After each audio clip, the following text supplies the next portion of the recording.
안녕하세요. 결혼 7년 차에 아이 하나를 키우고 있는 30대 여성입니다. 제가 이렇게 여기에 찾아온 건 제가 비로소 남편과 완전히 남남이 되었거든요. 그래서 그동안 어디에도 말하지 못했던 제 이야기를 마지막이다 생각하고 허심탄회하게 털어놓으러 왔어요. 물론 다 끝난 마당에 구질구질하게 못하러 옛날 이야기를 하냐 하는 사람들도 있겠지만요. 제 나름대로의 마지막 의식이라고 생각해 주시면 감사하겠네요. 남편과 결혼 이야기가 오가던 당시만 하더라도 남편은 물론이고 시댁 식구들과도 사이가 안 좋은 건 아니었어요. 만약에 그랬다면 결혼 자체를 하지 않았겠지요. 남편과는 지인의 소개로 만나 인연을 사귀었는데 당시 남편은 회사를 다니는 직장인이었어요. 다만 공무원 시험에 3년이란 시간을 쏟아붓고 그래도 결과가 좋지 않아 뒤늦게 직장 생활을 시작한 경우였거든요. 그래서 결혼 이야기가 나왔을 때도 모아놓은 돈이 많지가 않더라고요. 그런데 지금이라면 돈을 좀 더 모으고 결혼하자 했을지도 모르겠지만 그 당시에는 제 나이가 32로 홍기가 꽉 찼었다고 해야 할까요? 그렇다 보니 친정부모님 주변에서 딸은 언제 시집가냐, 그래서 손주는 언제 안아보냐, 간섭하는 친인척들이 꽤나 계셨던 것 같아요. 친정부모님은 돈도 돈이지만 홍기를 놓치지 않았으면 좋겠다며 결혼을 그냥 진행하라 하셨습니다. 그리고 솔직히 저도 한 살이라도 어리고 예쁠 때 드레스를 입고 싶은 마음이 있었거든요. 그래서 남편이 모은 돈이 2,500밖에 없었지만 결혼을 진행하게 되었어요. 저는 당시 4천 정도 모아둔 돈이 있었네요. 그런데 시댁에 인사를 드리러 간 날, 시댁에서는 당신들 노후 준비는 되어 있는 상황이었지만 결혼하는 자식한테 목돈을 해주기는 어렵다고 하셨습니다. 실제로 남편보다 3살 많은 신우도 시집갈 때 거의 아무것도 받지 않고 갔다면서요.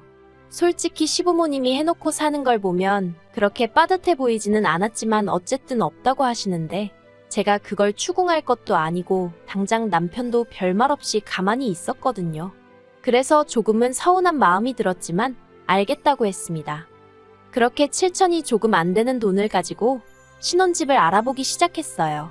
그런데 저희가 가진 돈으로는 선택지가 많지 않더라고요. 아무리 발품에 손품, 눈품까지 팔아봐도 제대로 된 집에 들어가기란 하늘의 별 따기처럼 느껴졌달까요. 오죽하면 부동산에 갔다 온 날이면 저도 모르게 눈물이 나서 퉁퉁 부은 눈으로 잠들기도 했지요.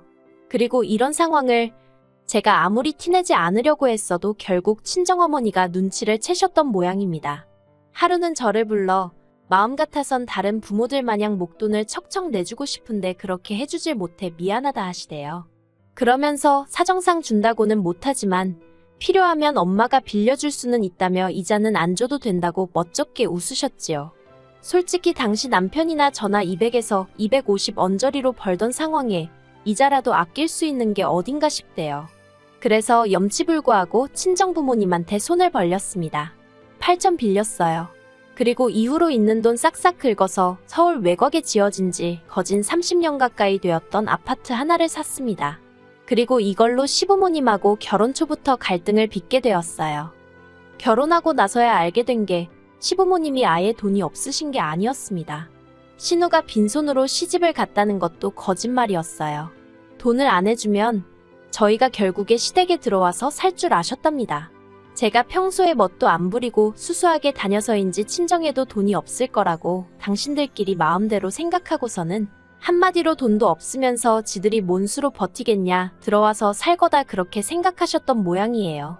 그런데 제가 보란듯이 친정에서 돈을 빌려다 집을 사버렸으니 게다가 제가 아파트를 제 명의로 했거든요.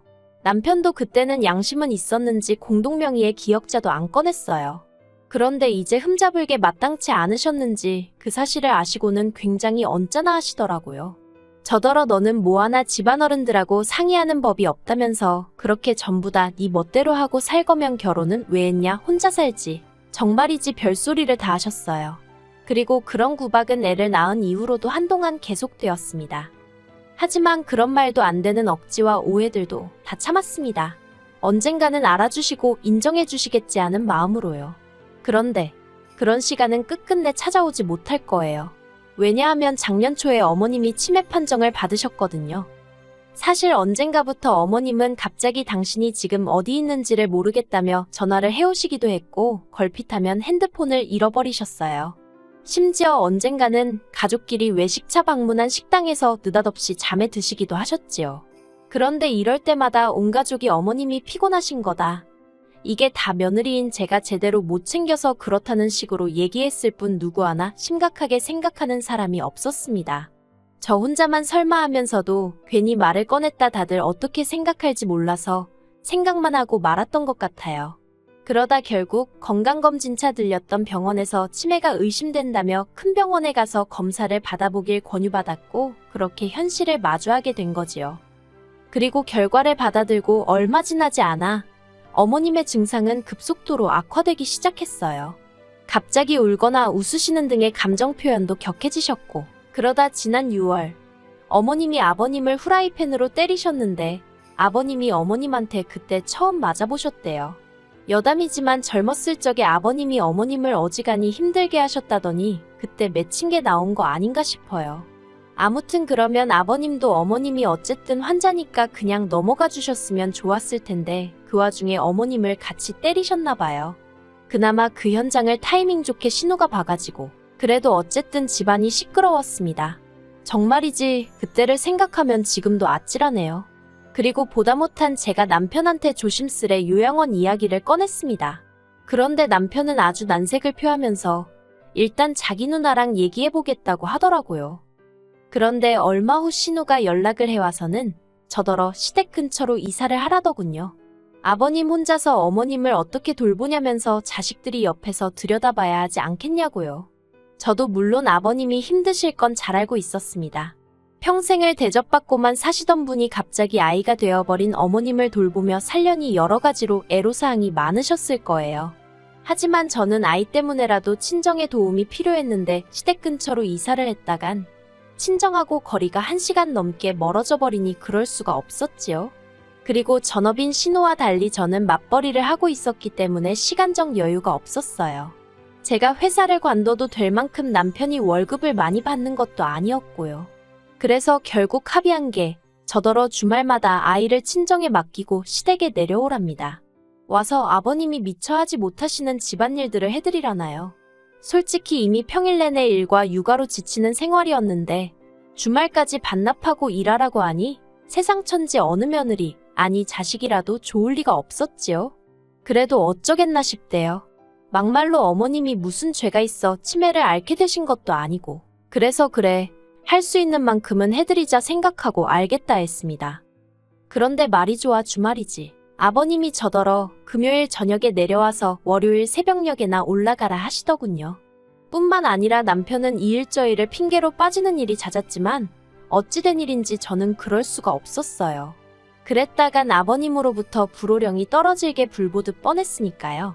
그래서 결국 전 주말마다 내려가 어머님이 엉망으로 만들어 놓으신 집 치우고 빨래하고 반찬하고 솔직히 할 일이 얼마나 많던지 야근을 하더라도 사무실에서 일을 하는 게 그리울 정도였어요. 게다가 신우 말로는 평일 내내 매일같이 자기가 시댁을 들여다본다는데 도대체 뭘 하는 건지 제가 해놓은 반찬 말고 다른 반찬은 눈을 씻고 찾아봐도 보이지 않았고 평일 중에는 빨래 한 번을 돌리지 않는 건지 주말마다 산더미 같은 빨래가 저를 기다리고 있었습니다. 어머님이 실수를 많이 하시게 되면서 빨래가 어마어마하게 쏟아져 나왔거든요. 그리고 그렇게 석 달쯤 생활을 하다 보니까 당장 내 자식이 가고 싶어하는 그 동물원 한 번을 못 데려가면서 이렇게 시댁에서 종노릇이나 하고 있는 게 맞나? 그런 생각이 들대요. 하지만 그럴 때마다 적어도 남편이 표현은 안 해도 속으로 고마워하고는 있겠지. 누가 됐건 간에 내 공로를 언젠가 알아는 주겠지. 그런 막연한 믿음이 있었답니다. 그래서 참고 또 참았달까요? 그러다 얼마 후 저는 생각지도 못한 임신 소식을 확인하게 되었습니다. 계획에 있던 임신은 아니었지만 너무 감격스러웠어요. 항상 아들 하나 딸 하나 있으면 좋겠다 생각했기에 당시에는 아들인지 딸인지도 몰랐는데도 벌써부터 기쁘더라고요. 친정부모님의 도움을 좀 더 오래 받게 되면서 죄송한 마음이 컸지만 친정부모님은 그런 건 신경 쓰지 말라며 축하해 주셨습니다. 첫째 때는 사는 게 빠듯해서 산후조리원 구경도 못했는데 이번에는 그러지 말라면서 친정부모님이 따로 500만 원도 챙겨주셨지요. 그런데 시댁의 반응은 냉담했습니다. 제가 임신 소식을 알리며 더 이상 주말마다 시댁에 내려갈 수 없다고 말하자 신우가 처음 했던 말이 저더러 왜 그렇게 사람이 경솔하냐대요. 황당해서 경솔하다니 그게 무슨 소리냐 했습니다. 그러니까 신우가 정말 나을 거냐면서 자기가 수술비는 대줄 테니 이번에는 포기하라는 사람으로서는 감히 입에 담을 수도 없는 말을 꺼냈어요. 미안하지만 자기한테는 자기 어머니가 더 소중하다면서 저한테도 있는 사람부터 챙기는 게 맞지 않냐며 생각을 잘 좀 해보라고요. 제가 말도 안 되는 소리라고 나을 거라 했습니다. 그랬더니 아버님은 한다는 말씀이 그래 나으려면 나아라. 그런데 애 낳는 거랑 시댁에 내려오는 거랑 무슨 상관이냐입니다. 제가 체력적으로 힘들어서 안 된다고 했더니 그러면 회사를 관두고 아예 시댁에 내려와서 지내면 되겠다나요. 한참을 듣고 있다가 어이가 없어서 두 분 다 진심이시냐 했습니다. 그리고는 남편더러 무슨 말이라도 좀 해봐 그랬어요. 그런데 남편이 입을 꾹 다물고 아무 말도 안 하고 있더라고요. 결국 이도저도 해결이 안 나고 그렇게 저랑 남편이 집으로 돌아왔습니다. 남편더러 왜 가만히 있었냐고 따졌어요. 그리고 그렇게 어머님 상태가 걱정되면 당신이 내려가서 아버님이랑 같이 지내라 했지요. 그랬더니 기껏 한다는 소리가 어머님도 여자니까 같은 여자가 편하지 않겠냐는 거예요. 자기 이름도 잊어버리시고 막말로 똥오줌도 못 가리시는 양반한테 그런 게 중요했을까요? 도무지 말이 통하는 것 같지 않아서 남편더러 난 이제 두 손 두 발 다 들었다고 알아서 하라 했네요. 그러자 남편은 무슨 딱따구리도 아니고 계속해서 같은 말을 반복했어요. 기왕 시작한 거 조금만 더 해주면 안 되냐고요. 그러더니 급기야 한다는 말이 저더러 저러다 어머님 돌아가시면 후회 안 할 자신 있냐대요. 어이가 없어서 남편더러 당신은 자신 있냐고 물었습니다. 그랬더니 또 묵묵부답 그런 의미 없는 말다툼을 몇 번이고 반복해야만 했어요. 그리고 스트레스 때문인지 결국 일주일 후에 저는 아이를 떠나보내야만 했습니다. 유산을 한 거지요. 수술을 마치고 병원에 누워있는데 하염없이 눈물만 흘렀어요. 그런데 그때 병실에 남편하고 신우가 들어오더니 그러면 언제부터 움직일 수 있는 거야? 이번 주말에는 움직여도 괜찮다지? 아버지가 걱정이 많으셨어. 그럽니다. 온몸에 소름이 쫙 끼치더라고요. 피는 못 속인다더니 이것들이 사람이 맞나 싶었지요. 저는 둘에게 나가달라고 내 평생 시댁에 가는 일은 없을 거다 했습니다. 주변에 사람들이 있어서인지 둘 다 얼굴만 울그락불그락거릴 뿐 뭐라 말은 더 안 하대요. 그리고 퇴원 후 저는 친정으로 향했습니다. 그때부턴 친정아버지와 함께 움직였어요. 부동산에 집도 내놓고 가정가구도 하나씩 정리했습니다. 제 짐도 전부 다 친정으로 옮기기 시작했고요. 참고로 유산을 확인한 날 이혼하는 쪽으로 마음이 완전히 돌아섰거든요. 유산의 원인이 시댁 식구들 그리고 특히나 남편이라는 건 너무나 확실했기에 그러면 제가 죽으면 죽었지 제 자식 죽인 사람하고 살부대 끼면서는 살 수가 없었으니까요. 남편이 자꾸 제 연락을 피해서 남편 회사에 등기로 이혼 서류를 보냈습니다. 그런데 남편이 다 찢어버렸다면서 100번 1000번을 보내보라고 자기가 도장 찍을 것 같냐면서 연락을 해왔어요. 그래서 제가 그러면 변호사 선임하겠다 했습니다. 그랬더니 진짜 그렇게까지 해야겠냐면서 자기더러 어쩌라는 거냐대요. 그러면 뭐 아픈 어머니를 버리기라도 하라는 거냐면서 그래서 제가 남편더러 당신이 뭘 얼마나 했는데 어머님을 버리기식이나 하냐 했습니다. 그리고는 나는 당신한테 이제 기대하는 것도 바라는 것도 없으니 이혼 서류에 도장이나 찍어달라 했어요. 그리고 저는 아버님으로부터도 연락을 받게 되었습니다. 아버님은 아무리 세상이 달라졌어도 이혼하면 여자만 손해라면서 저더러 나갈 거면 제 몸뚱이만 나가라고 당신 핏줄은 두고 가라대요. 생전 손자한테 용돈 10,000원 쥐어줘 본 적 없으신 분이 그제서야 핏줄 어쩌고 하시니 웃겼어요. 그래서 알겠다 했습니다. 솔직히 아버님한테 제 아들을 맡길 생각은 추호도 없었는데 평소 아버님은 툭하면 말도 안 되는 걸로 으름장을 놓곤 하셨거든요. 그래서 저도 세게 한번 나가본 거지요. 그리고 아니나 다를까 제가 지금 아이를 시댁에 데려다 놓을 거냐 하니까 갑자기 당신이 키울 건 아니라면서 일단 기다려보라며 한 발 빼시더라고요. 그리고 그제서야 신우가 저더러 미안하다며 연락을 해왔습니다. 자기가 딸이니까 자기가 좀 더 들여다봤어야 하는데 자기 먹고 사는 게 빠듯해서 저한테 의지를 많이 했었다나요. 그러면서 어머님이 기억이 없으셔서 그렇지 솔직히 이 상황을 아시면 얼마나 속상하시겠냐면서 저더러 다시 한번 생각해보랍니다.